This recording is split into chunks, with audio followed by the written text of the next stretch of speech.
Nintendo Switch Sports is officially out for the Nintendo Switch, and with that comes 6 brand new sports to the game, being soccer, tennis, badminton, Shadamba, bowling, and of course, volleyball. Now these 6 games are very easy to pick up and play, and you probably won't have many problems learning each of them. But to master each of them might take some unhidden skill that you really didn't know about, and some secrets that the game might not have told you. Some of us out there, including myself, are very competitive players no matter what game we are playing, and of course this game does have a ranking mode for each sport, so of course if you want to be at the very top and be the very best, we're going to need to learn all the very intricate motions that you need to do in order to win in each game. So if you guys want to be the very best, you want to follow these tips and stay tuned to the very end of the video. Thank you so much for tuning in. If you enjoyed today's video, make sure you leave a like and subscribe to stay up to date on all things Nintendo Switch Sports, and of course, Nintendo in general. So the first sport we have is bowling, and bowling seems very simple. You know, you roll the ball and do some tilting in order to actually change the trajectory of your bowling ball.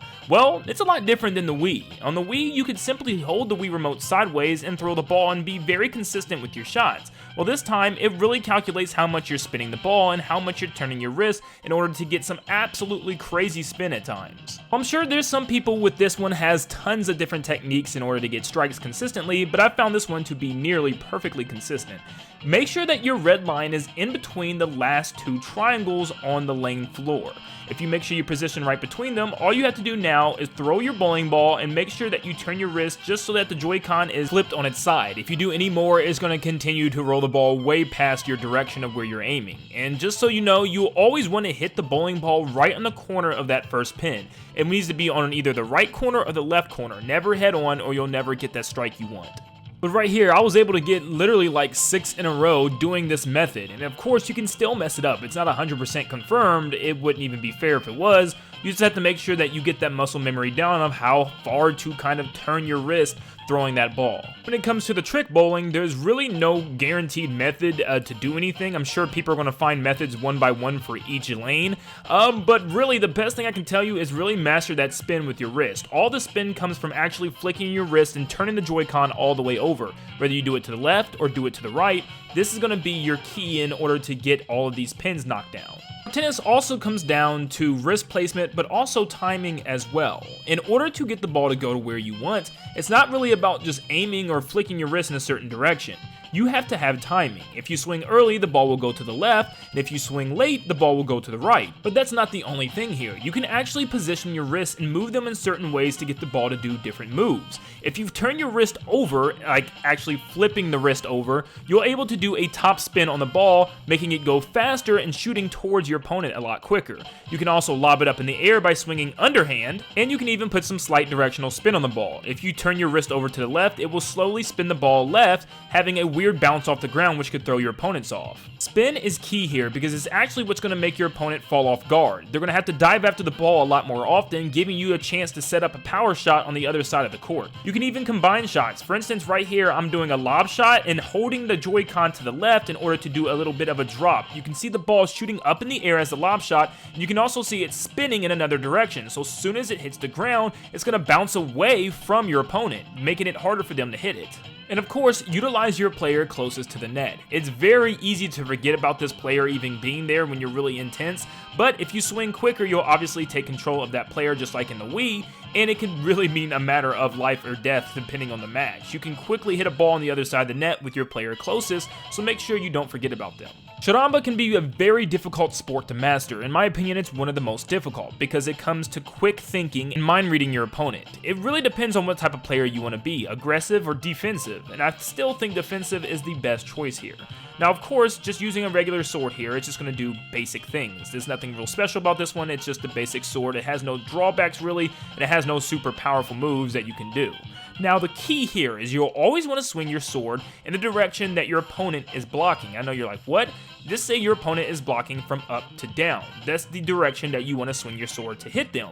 If you swing sideways, you're going to clash and get hurt and get stunned in order to get attacked. Always swing your sword in the same direction that your opponent is blocking. Follow the blue line. Swing in that blue line motion.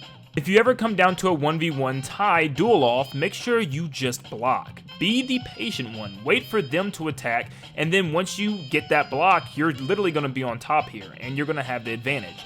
Take your time. Be patient. The charge sword to me is my favorite. This is for defensive players. Every time you block a attack successfully, it will grow a charge on your sword. And once it's already full, you can use this charge by pressing the R button on the top of your Joy-Con. Remember that you can do this. Press and hold that R button and swing, and you will blast your opponent off the stage. Once again, remember to swing in the direction that your opponent is blocking. If they're blocking vertical, swing vertical. If they're blocking horizontal, swing horizontal. Also remember, you can lunge forward with your Joy-Con to stab, and this could be very crucial depending on the type of blocking that your opponent is doing, because sometimes you can get away with the stab when no other attack would work in that situation. Now, twin swords is probably the most advanced. You can use these, and these probably could be the best swords, but they take a lot of practice and a lot of training to figure out exactly how to use them. So straight up, they also have a charge that constantly charges throughout the match. Once it's fully charged, you can do either a vertical swipe or a horizontal swipe. You might also be able to do a double stab. I didn't quite check that, but these will completely knock your opponents back, almost like a charge. What makes these so cool is don't just flail your arms around because you have two swords. That's your number one mistake. You will easily lose. Use the fact that you have two swords. You can only block with one at a time, so I always had one vertical and one horizontal, and kept my fingers on both of the triggers, so that way I could quickly switch to which one depending on how they swung. So you can switch back and forth between the two blocks and always block an attack this way. And since your swords are already in the vertical and horizontal positions, you can pick which one you want to swing, your vertical one or your horizontal one, mixing it up back and forth. So literally in your mind, you can program your left hand to do nothing but horizontal swings and your right hand to do nothing but vertical, or vice versa, or whatever you want to do. Maybe just one for stabbing and one for actually using vertical swipes. You can really mix it up, and this could be the most technical and most advanced moveset yet, but it's very hard to learn. Soccer is my favorite sport in this game by far. It's actually a lot of fun. It reminds me a lot of Rocket League, but with actual human players running around and trying to kick this ball. First, I'm going to start off with 1v1. Controlling the ball is actually a lot more than just kicking it around. You actually can kind of dribble by running into it with your head or with your stomach by pushing it around the field. It actually works out a lot. I actually am going to say this right now, don't ever dive for the ball by throwing both of your Joy-Con. It's never really worth it unless the ball is very close to the goal and it's your last second attempt to win the game.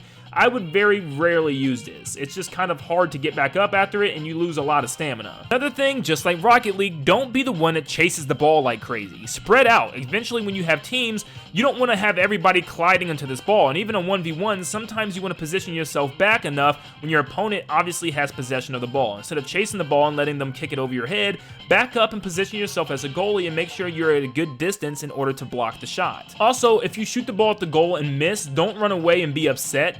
Also, try to follow up your shot. Lots of the time, you'll hit the top crossbar or some part of the goal, which the ball will bounce right back to you for a follow-up. Lots of the time, you can jump and do a flip kick in order to follow up your shots in order to kick the ball in the goal. Also, on a 1v1, remember it's important that you don't have to just run around and kick the ball back and forth. You can actually set up your own plays. Like, for instance, kick the ball off the side wall and then kick the ball again on a follow-up to the goal. Lots of the time, this will work if you pop the ball up in certain situations and kind of give yourself passes off the walls. Remember, once again, you can also dribble by just running into the ball and not pressing anything. And sometimes you can just play mind games with your opponent. There's lots of times where I would be dribbling and then I would jump real quick and my opponent would also dive for the ball or something and I would trick them in order to diving after something that I wasn't even going for a shot, giving me an easy goal. Now with 4v4 soccer, you still don't want to chase the ball. Obviously, wait for the ball to come to you and position yourself in the field to get a good pass. Yes, you can pass in this game mode. Remember that. I feel like a lot of people online do not know this yet, but if you hold ZR and kick the ball, you will pass it to a closest opponent.